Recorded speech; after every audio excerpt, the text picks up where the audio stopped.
ഏതോ ജന്മകൽപ്പന സീരിയലിലെ ഇന്നത്തെ എപ്പിസോഡിലേക്ക് എല്ലാവർക്കും സ്വാഗതം.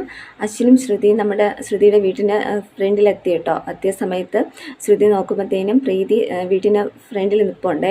അപ്പോഴത്തേനും അശ്വിനോട് പറയുന്നുണ്ട്, അയ്യോ ചേച്ചി അവിടെ നിൽപ്പുണ്ട്, ചേച്ചി കണ്ട ആകെ കുഴപ്പമാവോ എന്ന് പറയുക. അപ്പോൾ അശ്വിൻ പറയുന്നുണ്ട്, അതിന് ചേച്ചി കണ്ടില്ലല്ലോ എന്ന് പറയുക. എന്നിട്ട് അശ്വിനോട് ചോദിക്കുന്നുണ്ട്, ചേച്ചി പോയെന്ന് ചോദിക്കുമ്പോഴത്തേനും പോയെന്ന് പറയുക. എന്നിട്ട് അശ്വിൻ പറയുന്നുണ്ട്, എനിക്ക് നിന്നോടൊരു കാര്യം പറയാനുണ്ടെന്ന് പറയുമ്പോഴത്തേനും ശ്രുതി പറയുന്നുണ്ട്, അതൊക്കെ പിന്നെ പറയാം, അത് ഈ ഐഡിയ ഒന്ന് വർക്കൗട്ട് ആവുമെന്ന് നോക്കട്ടെ എന്ന് പറയുക. എന്നിട്ട് നമ്മുടെ ശ്രുതി കാറിൽ നിന്ന് ഇറങ്ങിയിട്ട് പറയുന്നുണ്ട്, സാർ പൊക്കോ എന്ന് പറയുക. എന്നിട്ട് നമ്മുടെ ശ്രുതി വീട്ടിൽ വന്നിട്ട് പ്രീതിയുടെ അടുത്തിരിക്കുക. പ്രീതിയുടെ അടുത്തിരുന്നിട്ട് രാശിഫലമൊക്കെ പറയുക, പത്രത്തിൽ ഇന്നത്തെ നാളിനെ കുറിച്ചിട്ട് പറയുക. എന്നിട്ട് നമ്മുടെ പ്രീതിയുടെ നാളിനെ കുറിച്ചിട്ടും ഇങ്ങനെ ഇന്നത്തെ ദിവസം അത്ര നല്ല ദിവസമല്ലെന്നും മറ്റുള്ളവരെ വേദനിപ്പിക്കേണ്ടി വരുമെന്നൊക്കെ ഇങ്ങനെ പറയുക കേട്ടോ. എന്നിട്ട് നമ്മുടെ പ്രീതിയാണെങ്കിലും എഴുന്നേറ്റ് പോവുക കേട്ടോ. എന്നിട്ട് വീട്ടിൽ ലൈൻ ഫോണിൽ ഒത്തിരി കോള് വരും കേട്ടോ.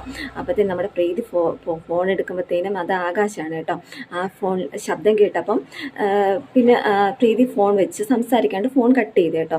ഒത്തിരി തവണ വിളിച്ചിട്ടേ ഇരിക്കുക. അപ്പോഴത്തേനും വീണ്ടും നമ്മുടെ പ്രീതി ഫോൺ കട്ട് ചെയ്ത് വെക്കുക കേട്ടോ. അങ്ങനെ ഒരിക്കൽ ഫോൺ എടുത്തിട്ട് ഇങ്ങനെ പറയുന്നുണ്ട്, എന്തിനാ സാറ് വിളിച്ചത്, എനിക്ക് സാറിനോടൊന്നും പറയാനില്ല, എന്തിനാ സാറിങ്ങനെ വിളിച്ച് ശല്യം ചെയ്യുമെന്ന് പറഞ്ഞിട്ട് ഇനി ഇങ്ങോട്ട് വിളിക്കല്ലേ എന്ന് പറഞ്ഞിട്ട് ഫോൺ കട്ട് ചെയ്യുക കേട്ടോ. എന്നിട്ട് നമ്മുടെ നമ്മുടെ ശ്രുതിയാണെങ്കിൽ ഒന്നും അറിയാത്ത മാതിരി കട്ടിൽ കിടക്കുക കേട്ടോ. എല്ലാം ശ്രദ്ധിച്ചിട്ട് കിടക്കുക. എന്നിട്ട് നമ്മുടെ അശ്വിനാണെങ്കിലും ആകാശിൻ്റെ അടുത്ത് പോയിട്ട് ചോദിക്കുന്നുണ്ട്, പ്രീതി ഫോൺ എടുത്തോ? അപ്പോഴത്തേനും ഇല്ല എടുക്കുന്നില്ല, ഫോൺ എടുത്തിട്ട് കട്ട് ചെയ്യുമോ എന്ന് പറയുക. അപ്പോഴത്തേനും അശ്വിൻ പറയുന്നുണ്ട്, ഓരോ മണിക്കൂർ ഇടവിട്ട് 2 പ്രാവശ്യം വിളിച്ചാൽ മതി എന്ന് പറയാം.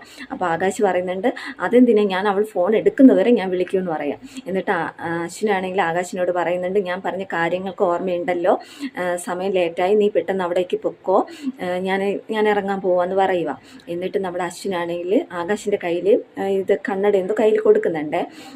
അപ്പോഴത്തേനും നമ്മുടെ ശ്രുതി വീണ്ടും ആകാശ് എന്നിട്ട് വീണ്ടും നമ്മുടെ പ്രീതിയെ വിളിക്കുന്നുണ്ട്. വിളിച്ചിട്ട് പിന്നെ പ്രീതി ഫോൺ എടുത്തിട്ട് പറയുന്നുണ്ട്, സാർ എന്തിനാ വീണ്ടും വിളിക്കണം, ഇനി വിളിച്ച് ഞാൻ ഫോൺ എടുക്കത്തില്ല എന്ന് പറയുക കേട്ടോ. എന്നിട്ട് നമ്മുടെ ശ്രുതി വിചാരിക്കുന്നുണ്ട്, സാറിന് ഇതുവരെ കണ്ടില്ലല്ലോ, ആകാശിനെ ഇതുവരെ കണ്ടില്ലല്ലോ എന്ന് വിചാരിച്ചിട്ട് ഇങ്ങനെ ഇരിക്കുന്ന സമയത്ത് നമ്മുടെ ശ്രുതി ഇങ്ങനെ പുറത്തിറങ്ങി നോക്കുന്ന സമയത്ത് അശ്വിനാണെങ്കിൽ കാറിൽ വരുമ്പോഴത്തേനും നമ്മുടെ ശ്രുതിയാണെങ്കിൽ അശ്വിൻ്റെ അടുത്ത് പോയിട്ട് അപ്പം നമ്മുടെ പ്രീതിയാണെങ്കിൽ ഇത് കാണുന്നുണ്ട് കേട്ടോ. അപ്പോഴത്തേനും നമ്മുടെ ആകാശ് ഇവിടെ വന്നു എന്ന് ചോദിക്കുക കേട്ടോ. അപ്പം നമ്മുടെ പ്രീതി ഇങ്ങനെ ശ്രദ്ധിക്കുന്നുണ്ട്.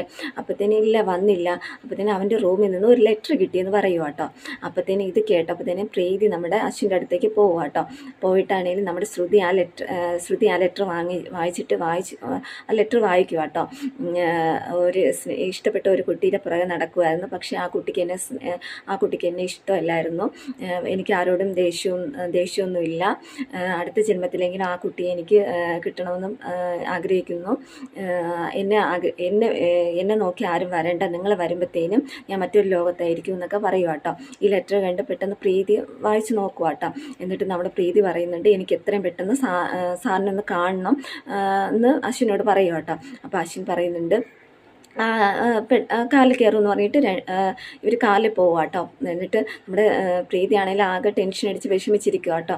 അപ്പം നമ്മുടെ ശ്രുതി പറയുന്നുണ്ട്, ചേച്ചി ടെൻഷനൊന്നും വേണ്ട, ആകാശ് സാറിനൊന്നും കുഴപ്പമൊന്നും വരത്തില്ല എന്നൊക്കെ പറയുക കേട്ടോ. എന്നിട്ട് നമ്മൾ ആ സ്ഥലത്തെത്തിയപ്പം നമ്മുടെ പ്രീതിയാണെങ്കിൽ കാറിൽ നിന്ന് ഇറങ്ങി ഓടുക കേട്ടോ നമ്മുടെ ആകാശിനെ നോക്കി.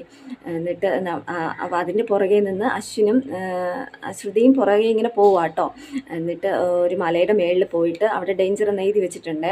അപ്പോഴത്തേന് എല്ലായിടം പോയിട്ട് ഇങ്ങനെ നമ്മുടെ പ്രീതി കരഞ്ഞിട്ട് ഇങ്ങനെ ഓടി നമ്മുടെ ആകാശിനെ ഇങ്ങനെ അന്വേഷിക്കുക കേട്ടോ, സാറെന്ന് വിളിച്ചിട്ട്. അപ്പോഴത്തേനും ചേച്ചി അങ്ങോട്ട് പോകണ്ടെന്ന് പറയുമ്പോഴത്തേനും, നിങ്ങൾ പൊക്കോ, ഞാൻ ഇവിടെ നിന്ന് അങ്ങോട്ട് വരത്തില്ല, എനിക്ക് ആകാശ് സാറിനെ കാണണമെന്നൊക്കെ പറഞ്ഞിട്ട് ഇങ്ങനെ കരഞ്ഞിരിക്കുക. എന്നിട്ട് നമ്മുടെ പ്രീതി പറയുന്നുണ്ട്, സാറിന് അറിയില്ലായിരുന്നോ എനിക്ക് സാറിനെ ഇഷ്ടമാണെന്ന്, പിന്നെ എൻ്റെ മനസ്സ് സാറിന് മനസ്സിലാക്കാൻ പറ്റിയില്ലേ, എന്തിനാ ഇങ്ങനെ ചെയ്തതെന്നൊക്കെ പറഞ്ഞിട്ട് ഭയങ്കര കരച്ചില്ല. അങ്ങനെ നോക്കുന്ന സമയത്ത് നമ്മുടെ ആകാശിൻ്റെ കണ്ണട നമ്മുടെ പ്രീതിയുടെ കയ്യിൽ കിട്ടുക കേട്ടോ. അത് കെട്ടിപ്പിടിച്ച് ഇങ്ങനെ കരയുക കേട്ടോ. അപ്പോഴത്തേനും നമ്മുടെ ഇതൊക്കെ കണ്ടിട്ട് നമ്മുടെ അശ്വിനും ശ്രുതി ഇങ്ങനെ പരസ്പരം നോക്കുകയും ശ്രുതിയാണെങ്കിൽ അശ്വിൻ്റെ മുഖത്ത് നോക്കി ചിരിക്കുകയും ഈ ഐഡിയ വർക്കൗട്ട് ആവേണ്ട സന്തോഷത്തിൽ രണ്ടുപേരും ഇങ്ങനെ നിൽക്കുക കേട്ടോ. എല്ലാം കണ്ടിട്ട് ഇങ്ങനെ നിൽക്കുക. അപ്പോഴത്തേനും നമ്മുടെ ആകാശ് നമ്മുടെ പ്രീതിയുടെ കയ്യിൽ ഇങ്ങനെ വന്ന് പിടിക്കുക കേട്ടോ. അപ്പോഴത്തേനും നമ്മുടെ പ്രീതിയാണെങ്കിൽ ആകാശിനെ കണ്ടപ്പോൾ ക്ഷമിക്കണമെന്നൊക്കെ ആകാശ് പറയുക കേട്ടോ. എന്നിട്ട് നമ്മുടെ പ്രീതിയാണെങ്കിൽ ആകാശിനെ ഇങ്ങനെ കെട്ടിപ്പിടിക്കുക കേട്ടോ. അപ്പോൾ അതാണ് കേട്ടോ ഇന്നത്തെ എപ്പിസോഡ്.